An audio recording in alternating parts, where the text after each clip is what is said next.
In the name of Almighty One God, who is most merciful and beneficent. May be peace, greeting, and mercy of Almighty One God on all of you. My name is Dr. Abu Abdullah, and I am qualified, certified from 6 universities of the world. We are discussing Quran Made Easy, the last revelation which is unchanged and protected by God Himself since its revelations. So, we start with the chapter AnZiate. This surah was revealed after Surah An-Naba. It was revealed during the early period of the Prophet's residence Mecca. The major issues, divine laws and guidance which are in this chapter, I narrate. Number 1, death, the day of resurrection and life after death. Number 2, the story of the Prophet Musa, peace be upon him, when he called Pharaoh, towards his Rabb, Allah. He denied Allah and was subsequently punished. Number 3, the creation of man is not harder than the creation of the heavens, earth, and its contents.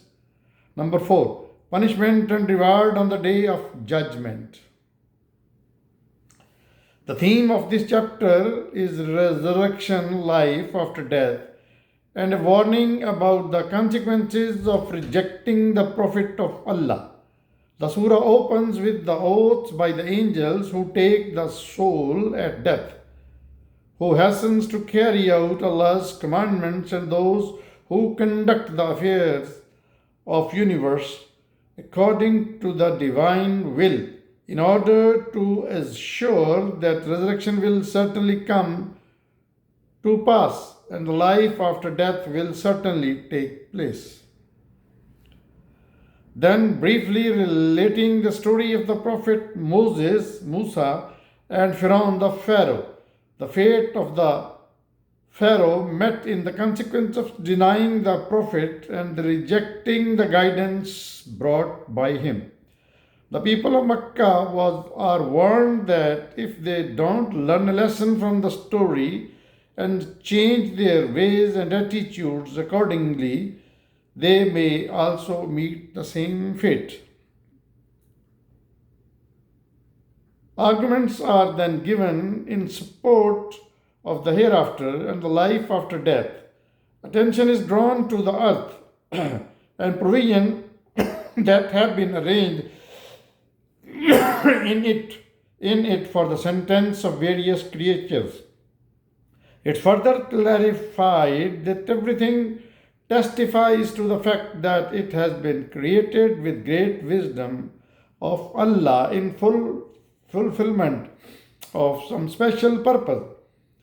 After pointing out this, the question has been left to the intellect of man to ponder and to form an opinion of whether calling man to account for his sins after delegating authority and responsibility would be in keeping with the demands of a wise system, or shall man's life end without accountability after committing all sorts of misdeeds in the world?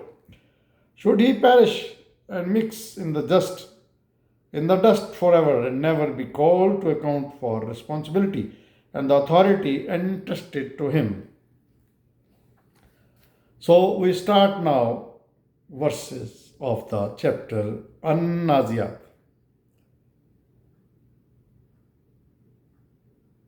By those angels who violently pull out the souls of wrongdoers, by those who gently draw out the souls of the righteous, by those who glide about swiftly through space and race each other in a race to carry out the commands of Allah, and those who regulate the affairs of the world by Allah's command.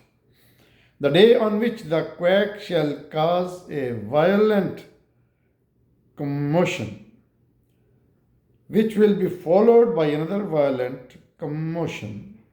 On that day, some hearts shall be pounding with terror, and their sights shall be downcast.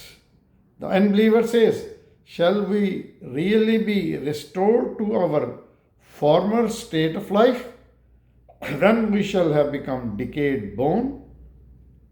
They further say, it would then be a fruitless restoration.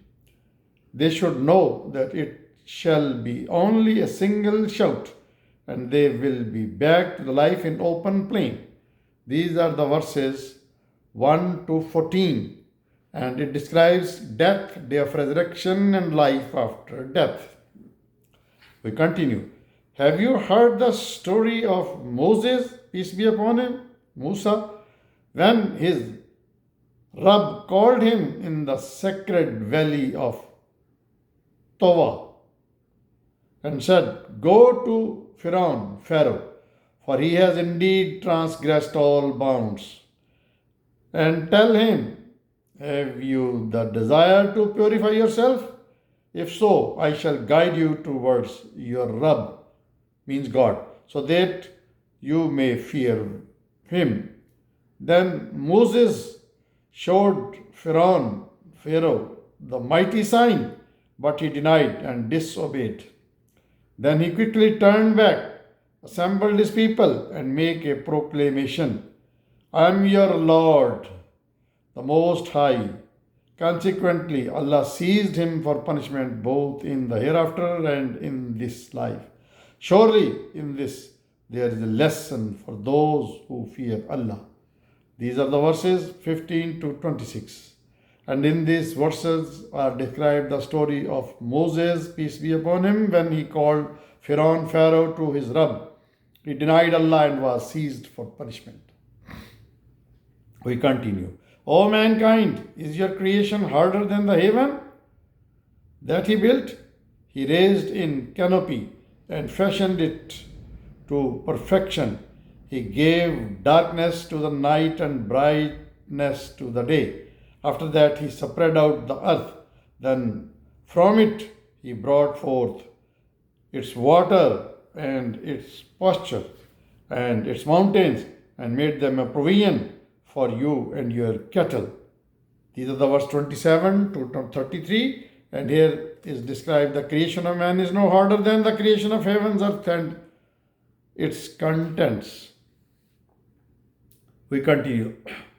When the great disaster will strike, the day when man will call to mind all that he had striven for, when hell shall be placed in full view of all, then he who had replied and preferred the life of this world shall have his abode in hell. But he who had feared standing before his Rabb and curbed his evil desire shall have his home in paradise. They ask you about the hour when it will come, but it's not for you to know or tell the timings. Only your Rabb knows when it will come. We are but a warner to him and who fear it. On the day when they shall see it, they shall feel as if they had stayed in this world only one evening or one morning. These are the verses 34 to 46 of Surah Chapter AnZiate. And here is described punishment and reward on the day of judgment. So my friend, this was Chapter AnZiate of the Quran, and Allah has told in this the story of Moses, peace be upon him, and it's a lesson for every person who wants to follow the guidance of Almighty One God, which other name is Rabb. And most of the translators have translated the word Rabb with Lord, Lord is not the name of Rabb. Remember, we can say to the justice, my Lord, or anybody. No. Please keep watching my channel, Dr. Abu Abdullah.